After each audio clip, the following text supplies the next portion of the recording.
scout who liberated a whole town by himself. World War II. In World War II, for the Canadian effort, one soldier stands out from all the rest: Léo Major. He was a French-Canadian from Montreal, Canada. In 1940, at the age of 19, he joined the Régiment de la Chaudière of the Canadian Army. Their insignia underlines their fierce fighting reputation, consisting of 2 crossed Vickers machine guns with a beaver above supporting fleur-de-lys. Private Léo Major first saw action at D-Day in France, taking part in the Normandy landings on June 6, 1944. Straight away, he distinguished himself as a scout behind enemy lines by capturing a German communications half-track full of secret code books. He then forced the captured crew to drive the Hanomag towards friendly lines, but was fired upon with anti-tank guns by British and Canadian troops. Léo had to climb on top of the vehicle to get them to stop firing as they drove closer, and later remarked how happy he was that the British and Canadian soldiers didn't know how to shoot. When the English officer asked Léo to hand over the Hanomag, Léo refused outright, stating that it was a Quebec man who captured it, and so it was handed over to the Chaudière Regiment. His war was nearly cut short when a few days later he was scouting ahead of his unit. Léo unexpectedly encountered a patrolling elite Waffen-SS unit. In the ensuing firefight, he managed to kill 4 of the enemy soldiers, but one of them, fatally wounded, managed to throw a phosphorus grenade, and Léo was hit, damaging his left eye badly. Léo was then sent to a field hospital for treatment. Léo had to wear an eye patch while his eye healed, and he remarked on how he looked like a pirate. Remarkably, he refused to be sent home, stating that he only needed one good eye to aim a rifle. Quickly, he returned to the front line and continued to act as a scout and sniper for his unit. Shortly after returning to active service in October 1944, he was involved in the month-long Battle of the Scheldt in Holland, which involved much heavy fighting and several amphibious landings. One day during this prolonged battle, Léo's commanding officer had ordered him to find the 50 zombies who had gone missing on patrol earlier. Zombie was a slang term used by Canadian volunteers for unenthusiastic, inexperienced Canadian conscripts in the war. Léo was carrying out the reconnaissance by himself, as always wearing PT sneakers instead of heavy boots. He was deep behind enemy lines in the dark, in freezing cold rain, muttering to himself, "I am frozen and wet because of you, so you will pay." Drenched to the skin while not finding the zombies, he did come across a garrison of German regular troops, sleeping in trenches that they had been digging all day. Noticing a snoring German officer, Léo woke him up, pointing his Sten gun at him, and then motioned him to order his men to follow him. One soldier raised his rifle and was shot dead by Léo, followed by 3 others who joined the firefight. After this, he shouted, "Achtung!" and "Handen hoch!" and the garrison quickly decided to surrender to him. He then single-handedly marched 93 German soldiers back to the Allied lines. But on the way there, they were attacked by Waffen-SS troops manning an artillery battery from a neighboring village, who were infuriated that their fellow countrymen were surrendering. This left a lasting impression on Léo. The Waffen-SS unit managed to kill and injure a number of the German prisoners before being driven off by an Allied Sherman tank. Léo then handed over 93 German prisoners to his speechless commander. For his act of bravery, Léo was awarded the Distinguished Conduct Medal, which is the 2nd highest award in the British and Commonwealth, the Victoria Cross being the only one higher. But surprisingly, he declined the medal, feeling the British commander, General Montgomery, who was going to present him with the award, was incompetent and therefore in no position to give him that medal. Then in February 1945, as his unit was fighting in the Rhineland in Germany, the Bren gun carrier he was traveling in hit a mine, wrecking the vehicle and killing all its occupants except Léo. He was severely injured, including 2 badly broken ankles, 4 ribs, and his back in 3 places. Léo again refused to be shipped back home, and after a short spell in a Belgian hospital, he returned to his unit in time for their final attack to clear Holland of the last of its German occupiers.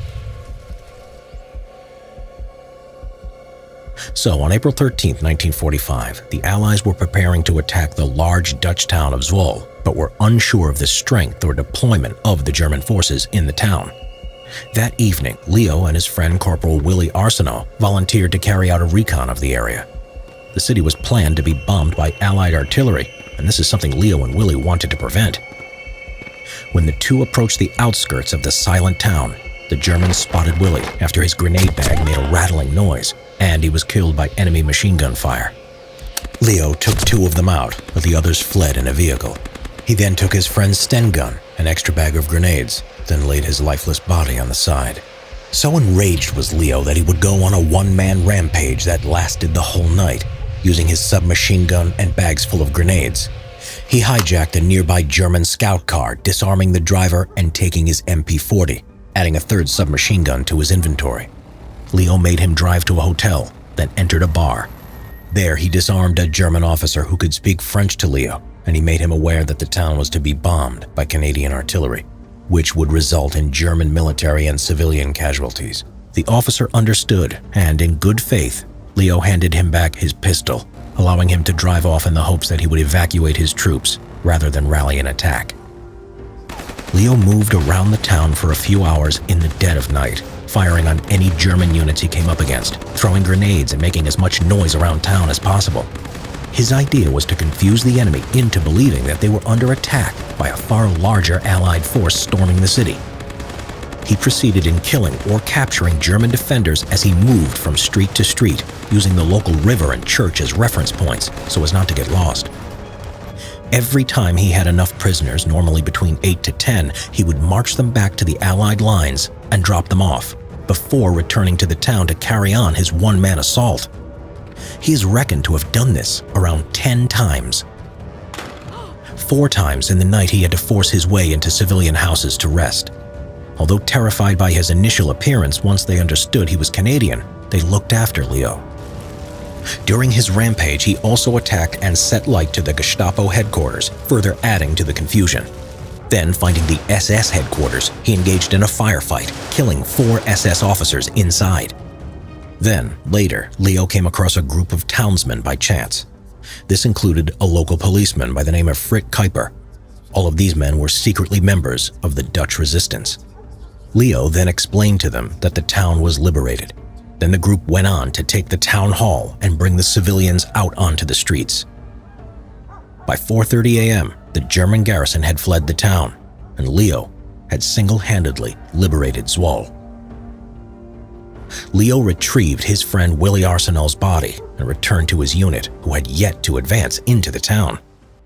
On that morning of April 14th, the Allied forces entered the town without a shot being fired and without the loss of civilian life from the planned bombardment, due to Leo's outstanding bravery the previous night.